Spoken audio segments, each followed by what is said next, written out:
15 quick, simple ways to avoid overwhelm.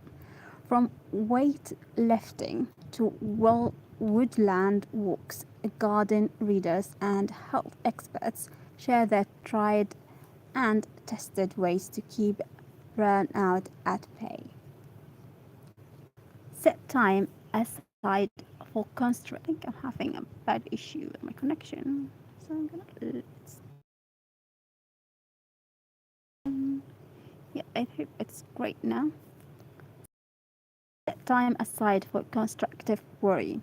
Overwhelm can come from multiple worries going round and round in our heads, like a washing machine, which can deplete our energy. A helpful strategy is to set aside 10 to 15 minutes each day for constructive worrying, where you write down your concerns.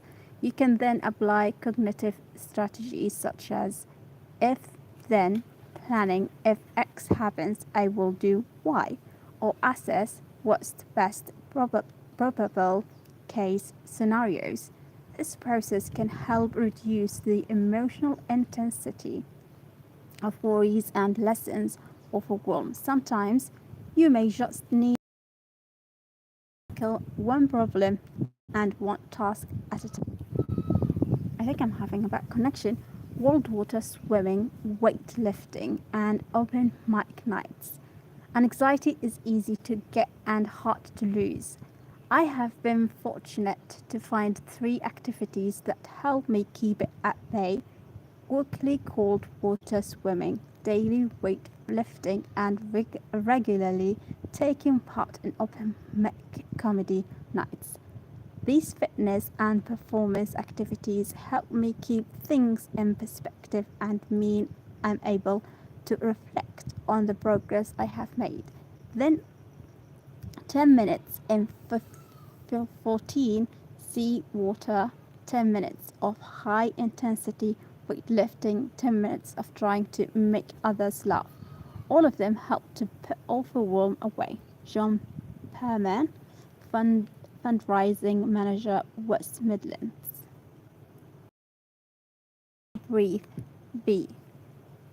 When I'm feeling overwhelmed, I practice the 3-second brain reset technique called Stop, Breathe, Be. It is a way to move away from anxious thoughts focused on what if and back to what is.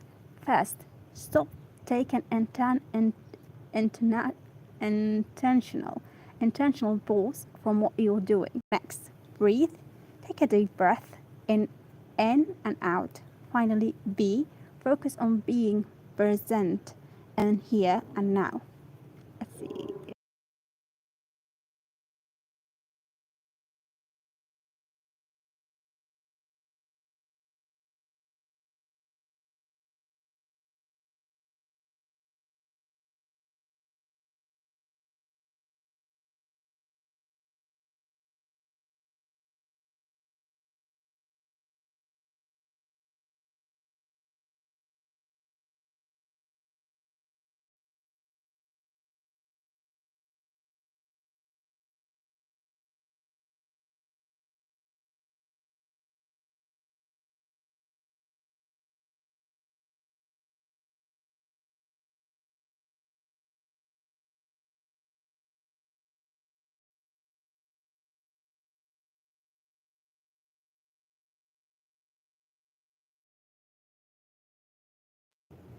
Okay.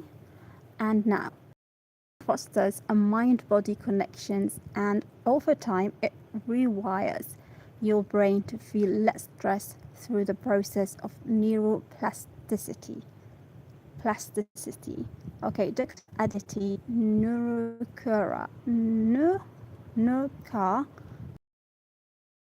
University and author of The 5 Free Brain and Body for Less Stress and More Resilience. Okay, lie face down on the floor. Lie face down. Lie face down on the floor. During a really chaotic work day, when I'm in a tailspin, what usually helps me is to lay lie face down on a hard floor. Then I focus on feeling the sensations of the floor, the pressure, the temperature. After a couple of minutes, I'll get up and then be able to start triaging. Let's see this word. Triaging. I don't think my connection is so great, so I can save this word. Triaging. Yeah. Spiraling. Let's see this one. Yeah, how can I pronounce it correctly? Spiraling. Spiraling. Spiraling. Spiraling. A glass of water and a little stretching after getting up or while still on the floor can also be nice for a somatic reset. Somatic. Is it somatic or somatic? Somatic. Somatic is great. Collie Leon, graduate, keep every time feels like a lot, but putting a single receipt in the pen counts as one thing, and making the bed counts as all four. It gamifies. Is it gamifies? Let's see this word. Gamifies. It's gamifies.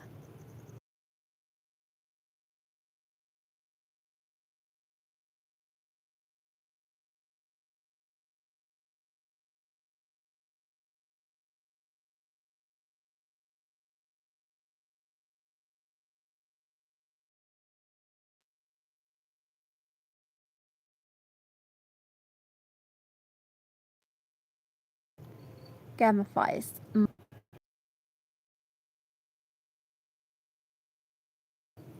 Okay, Samuel, students leads. Change your perspective. When I start to feel overwhelmed, I write out everything I'm feeling on a piece of paper. Sometimes I write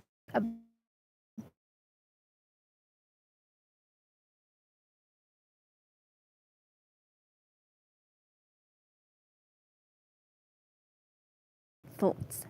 The one puts a different perspective on things because suddenly I feel like, okay, limit decision choice you make takes mental energy and decision fatigue is real.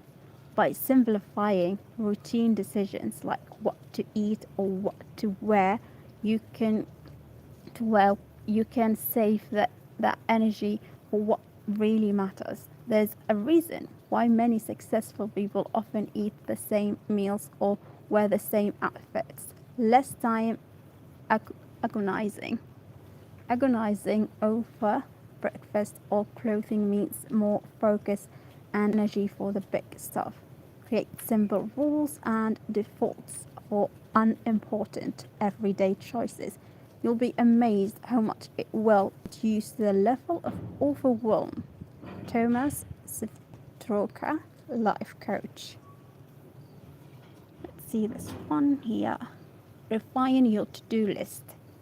A friend of mine asked for my help because she was overwhelmed with all she had to do. No matter how hard she tried, she couldn't get through her to-do list. I told her that everyone can generate a long list of things that they need or want to do. I gave her a possible to-do list of mine. Books I need to work on, papers I need to write, things around the house that I want to fix or have fixed, emails and phone calls I have to return. If your to-do list is too long to get through, make a shorter list for each item to delete. Ask yourself if not doing it would result in a tragedy or simply an inconvenience. You might be amazed at how many urgent tasks never return. Ellen Langer, professor of psychology at Harvard University. Surrender. For me, the things that keeps the overwhelm at bay most of the time is not to be organized, just prioritize what is important and wing it. Gone are the days of batch cooking, constant cleaning, organizing and planning. I no longer have the energy. The house is a mess most days, but my kids are clean, fit and prioritized. Me time is back. Whether it's with a nap, binge watching TV or taking a walk in nature, I've learned to surrender to the chaos and enjoy what really matters. Sarah Ryan Cork Island or Ireland. Yeah. Let's see how to pronounce this country name. Ireland. Ireland. Ireland. Ireland. Okay, girl, it's Ireland as you like. Focus on what is truly important. Overwhelm happens when we try to do too much without control and structure. Instead, be kind to yourself and remember that you don't have to tackle everything all at once. It's okay to pause and breathe. Balance is key. Life will throw you for a loop at times, but you can nearly always break things down into smaller steps to better focus on what is truly important. Set boundaries, prioritize self-care, and don't be afraid to talk to people, whether that's friends, family, or a therapist. Karamo, TV host, producer, and author. I think the wind is gone crazy now, so you may not hearing me very well. Get some quiet time. We live in very distracting times, and there's an undercurrent of constantly needing or wanting to be entertained. But even too much reading, too many podcasts, too much of anything can become overwhelming. I try to get some quiet time alone every day to gather my thoughts and do nothing. Even if it's just for 5 minutes before bedtime, I found I really need these quiet minutes to process the day and think of all things in my life for which I am grateful. Viola Lekambate, web editor, Helsingborg, Sweden, I think. Let's see how to pronounce this country name. Sweden. Yeah, it's Sweden. It's right. Doing what she's doing, but not for grateful things. But I reflect on things, to be honest. Try journaling. Running a small independent business has been a roller coaster of overwhelm. But the thing that really keeps it at bay is daily journaling. I journal about hopes and dreams. What is working, what needs to tweaking. It's nearly all business related, as for me, that's where the overwhelm can be real, but it keeps me focused, and it's really nice to look back and see how ideas have taken shape and grown over time. It's also great for spotting patterns. What worries keep coming up and what can we do to tackle them? Writing it all down always makes things seem better. Lucy small business owner, Whiteley Bay. Oh, let's see how to. Is it Whiteley? Whitley. It's Whitley, not Whiteley. Use nature to create buffer zones. Yeah, it can be easy to feel overwhelmed not only by the number of things that need done, but by the relentlessness of a to-do list. Having time in nature creates international buffer zones in a busy schedule. This can help to absorb stress, release it into nature with a gentle form of movement. Walking is perfect. It takes only 10 minutes to boost your brain's happy hormones and neurotransmitters, which helps restore balance, regulate emotions, and create perspective. Dr. Sarah Lou Wiley, women's holistic life coach. Oh God, this article gone crazy. Get to know your body. When we are working, psychotherapists such as me are connecting empathically empathically to very high levels of emotion. It is not uncommon for this to threaten our ability to reflect. A very quick way I've learned to shake this is to briefly shift my focus to my tailbone on the chair. It's an on the go grounding exercise that interrupts the emotional connection long enough for me to gather my thoughts and reconnect. Getting to know your body is essential to avoiding becoming overwhelmed. Do your shoulders rise?